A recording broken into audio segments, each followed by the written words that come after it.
किसी भी नेक मर्द या औरत पर झूठी तोहमत लगाना, झूठा इल्ज़ाम लगाना बहुत बड़ा गुनाह है और इस गुनाह को अल्लाह कितना नापसंद करता है, आज की इस वीडियो में हम आपको बताने वाले हैं।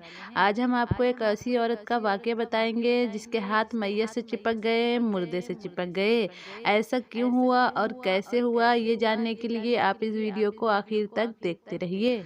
हज़रत मलिक बिन अनस फरमाते हैं कि एक मर्तबा मदीना में एक औरत का इंतकाल हो गया। उसको गुस्ल देने के लिए एक पेशेवर खातून को बुलाया गया। एक ऐसी औरत को बुलाया गया जो मुर्दा औरतों को गुस्ल देती थी ताकि वो मैयत को गुस्ल दे सके। उसके बाद वो गुस्ल देने वाली औरत आ गई और उसने मैयत को गुस्ल देना शुरू कर दिया। वहाँ मौजूद चंद औरतों से वो गुस्ल देने वाली औरत कहने लगी, ये मरहूमा एक बदकिरदार और गुनहगार औरत थी, इसने अपनी जिंदगी में बहुत ज्यादा गुनाह किए हैं। अभी गुस्ल देने वाली औरत ने अपनी बात पूरी भी नहीं की थी कि उसके हाथ मैयत से चिपक गए। थोड़ी देर तक तो वो औरत अपनी ताकत के जरिए मैयत से हाथ छुड़ाने की कोशिश करती रही, मगर उसकी लाख कोशिशों के बाद भी उस मैयत से उसके हाथ अलग नहीं हुए।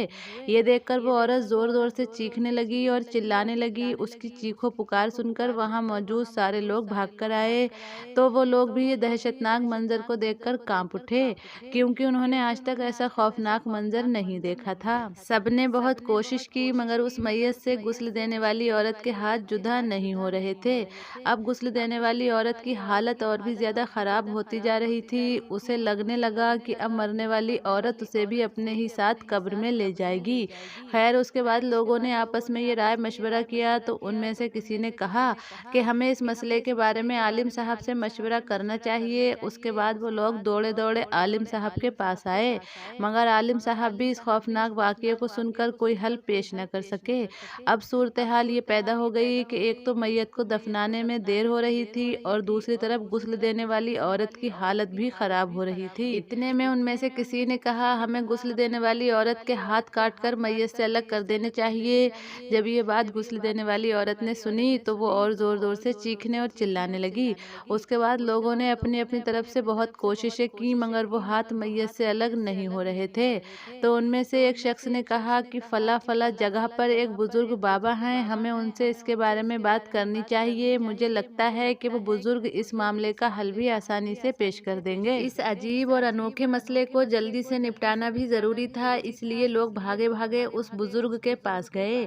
बुजुर्ग काफी देर तक उनकी बातों को खामोशी से सुनते रहे, उनकी बातों पर गौर व फिक्र करते रहे। जब गुस्ल देने वाली औरत के ख्यालात उन बुजुर्ग तक पहुंचाए गए तो वो समझ गए कि गुस्ल देने वाली औरत ने मरने वाली औरत पर बदकिरदारी का झूठा इल्जाम लगाकर बहुत बड़ा गुनाह किया है।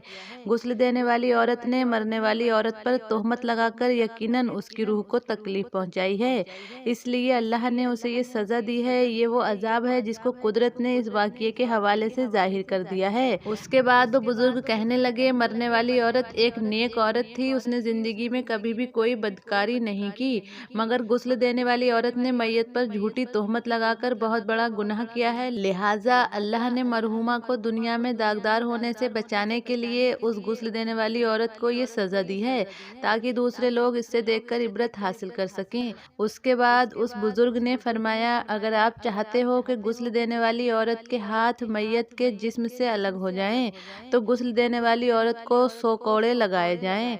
उसके बाद वो लोग भागे भागे वापस आए। लोगों ने बुजुर्ग की बात मानते हुए गुस्ल देने वाली औरत को 100 कोड़े लगा दिए। जैसे ही 100 कोड़े पूरे होने लगे तो गुस्ल देने वाली औरत के हाथ मैयत से खुद ब खुद जुदा हो गए। तो इस वाक़ये से आप इबरत हासिल करें और कभी भी भूलकर किसी नेक औरत पर झूठी तोहमत ना लगाएं।